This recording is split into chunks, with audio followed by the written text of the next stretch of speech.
They I just want to say this. Yeah. Real quick. It's a quick joke. Oh God. Is it gonna be fire? You know her mixtape is fire. It was right. How do y'all feel like about a generation being brung up in this time period? Do you feel like it's critical for a generation to be brung up the same way, or do you think something should change with the way kids are being raised? Like, what do you feel should change? Like, you bringing up this next generation, what should they just know off rip? We're gonna have to teach them differently than how we were taught. Yes. Like, don't teach your kids racism as they fucking grow up. And, like, be a decent human being type shit. Yeah, that's crucial. Raise them on love instead of hate. Yeah.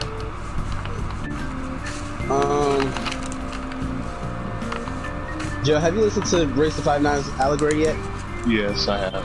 Oh, sorry, you said yeah. No, I don't think I listened to the full thing yet. No, wait, Did you? I did. I thought I did with y'all at work. I can't remember. If I did, I don't remember.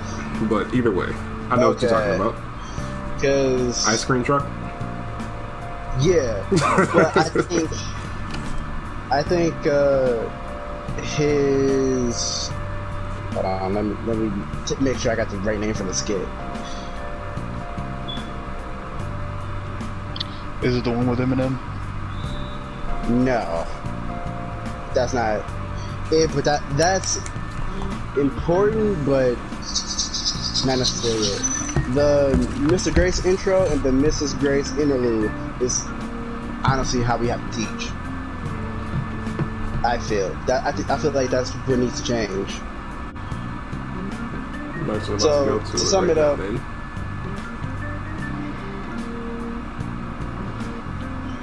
yeah. To sum it up,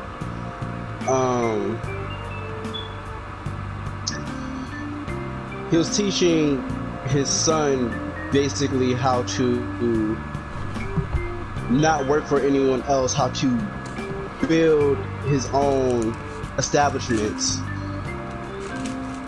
and how to protect himself. I feel like that's what we need to focus on. Not necessarily just the fact of not raising them off of hate, but how to brace themselves for it. I feel like they need to learn.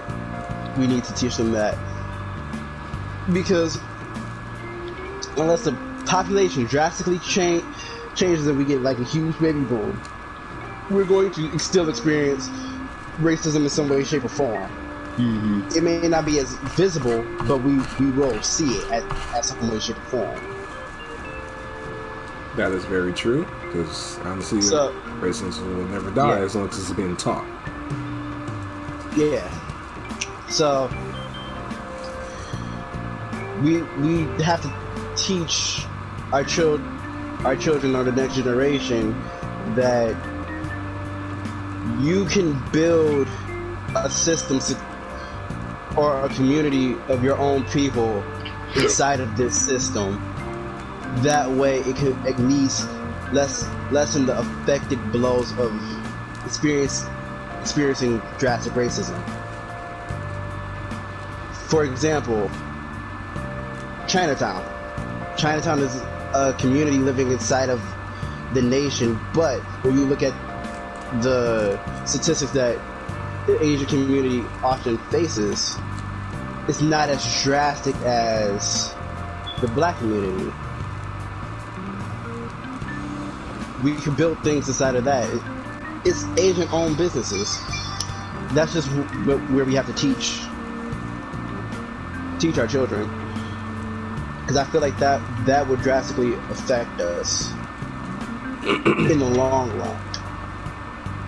One unrelated fact that I found out about 2 years ago, right when a little bit after I started at K, Asian people don't like not gonna say a lot of Asian people, but a lot more than I knew of don't like black people. Huh.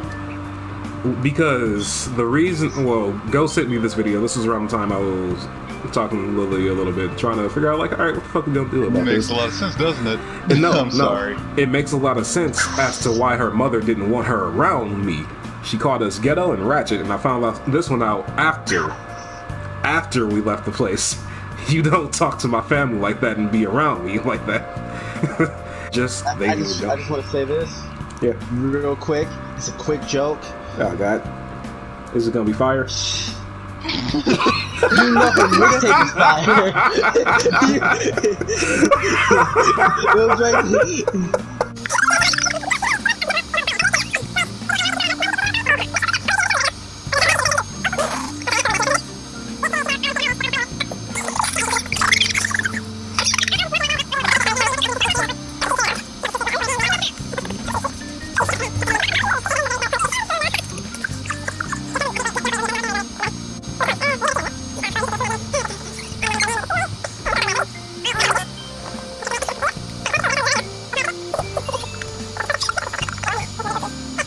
you think they did that before they attacked the air nomads? Oh no!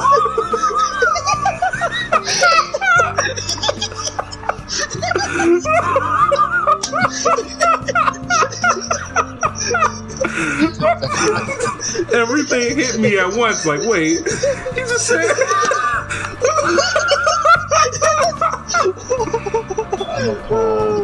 Next title of the podcast: Everything changed when the Fire Nation attacked. Champagne, cocaine, gasoline. Brian, when you sent that fucking snap that night, I still remember. It's one of them snaps you can never forget. Car. Like, literally, I was in the car with my parents, and I instantly started busting out laughing. They're like, "What you doing?" I was like, "Remember that girl I told you that lit that house on fire that I found out about today?" Yeah. Brian already on it. That's not even fair. I shouldn't be doing that, but it's so. You was on the dog. Bro, the same joke. You don't think Gary wasn't? You probably made more jokes than we did. I can see Gary playing Fire Burner right now as soon as he saw it. Shawty dies of fire burning on a dance floor. Yeah, okay, we gotta get back on topic. Okay, so back to Asian people not liking them. They're actually, the video that I watched described them as the preferred minority. The reason, like, they don't like black people or other, like, or Hispanic, well, Hispanics is kind of like, it was an iffy thing in the video, but the video was mainly about them not liking black people because they're the preferred minority and they want to remain as the favorite and preferred minority. It's like the favorite kid, and black people's like the redhead stepchild. And they just don't want to. I don't know. It's the first reference that came to mind.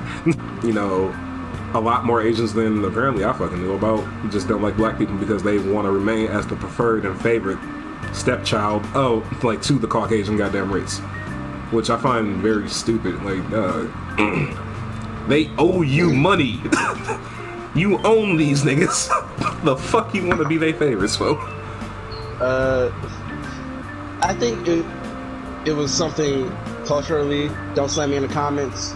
But I remember hearing things about like the Asian community always preferring like the light skin versus the dark skin Asian.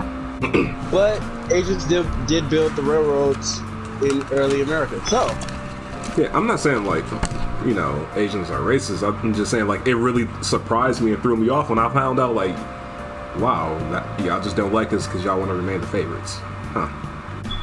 But I never knew that about it. I've heard about it, but then I also seen like in Tokyo they were doing a BLM movement there.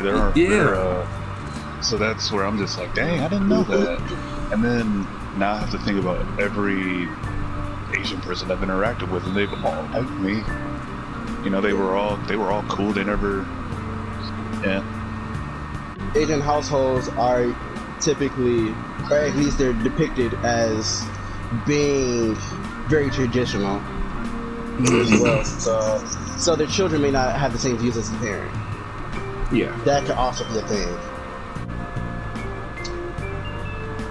I think the the next generation will improve on the things that we've done, or at least I hope so.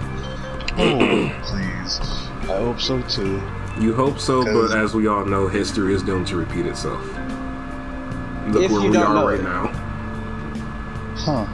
You know what I was just about to yell out? That's privilege talking, but seeing as it's our own, it's kind of like, well, I can see why white people don't see their white privilege, because if you're surrounded by it, something all the time, you don't know that you're in it. It's similar to the water is wet conversation. that that makes a whole lot of sense. You know, I was just gonna say like, well, were you done with that? Yeah, I'm done. Okay, you sure? Yeah, I'm sure. Okay, I was just gonna say like white privilege. It's not like, oh, you don't experience hardship or anything like that. It's just that your life isn't harder because of your skin tone. Yeah. That's what that means. Like, how can I explain this? Okay, I'll give an example. So, an incident that occurred my senior year happened, and SWAT was involved to check. I'm not gonna say any names. I'm not gonna say any. An incident was